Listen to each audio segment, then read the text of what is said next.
Who's a more dominant player, Wilt Chamberlain or Shaquille O'Neal? Now, this is one of my favorite questions ever because if you can answer this question correctly, then you can learn, or it's an easier way to learn about basketball history. Now, I'll explain that in a minute, but before I do, make sure you like and subscribe. I would really, really appreciate it. Help me get 550 subs, which is crazy. I'm that close. Wow. That being said, let's just get started. Let's just talk about something very importantly.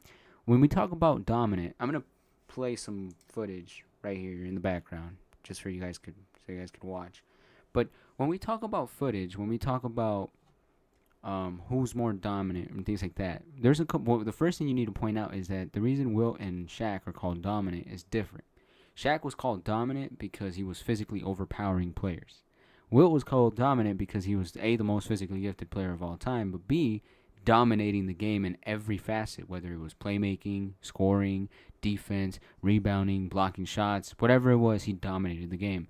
So they had different reasons to be called dominant. So that's one thing we need to establish first. Now, who is more dominant is something so interesting because it requires you to learn a little bit of basketball history to understand who clearly was.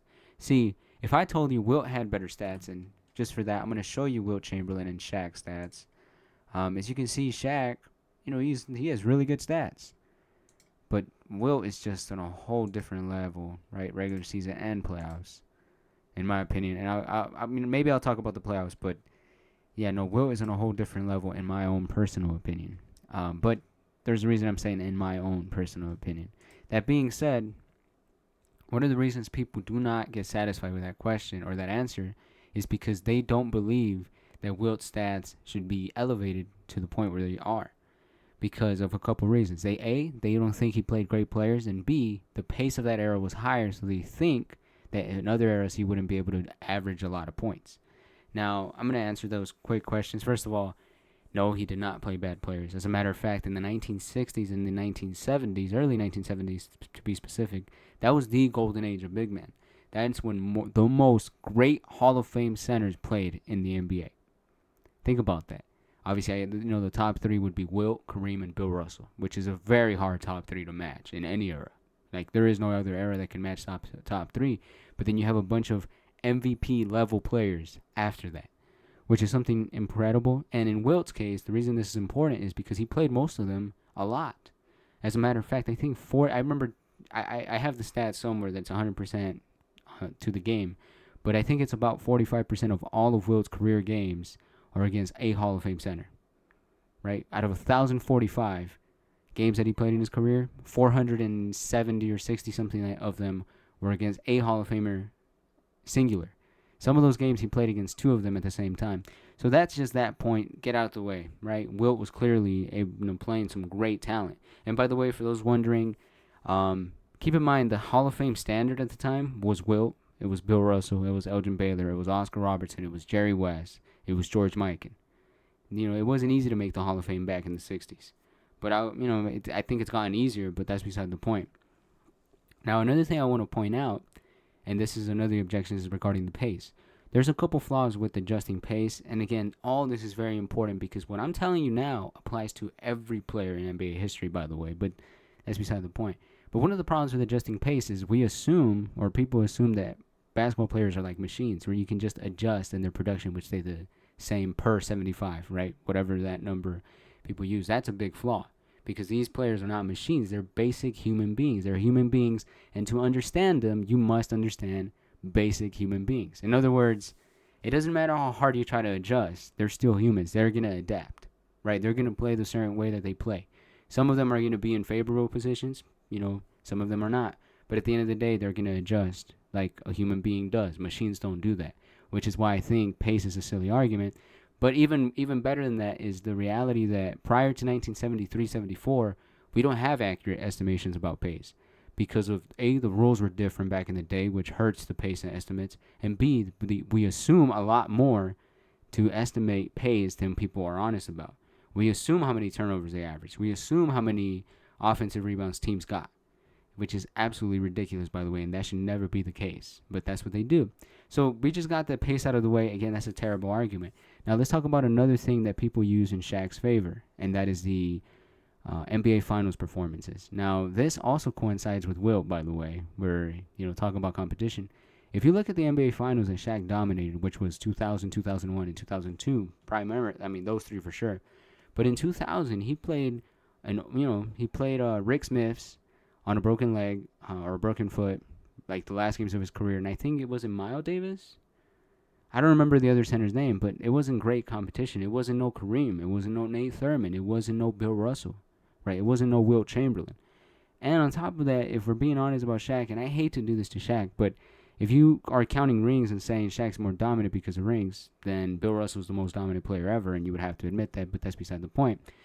But another problem with Shaq, specifically Shaq, is that in 2000, 2002, and 2006, there were some very controversial games that happened during that period. Everybody knows about what I'm talking about. I don't have to be specific.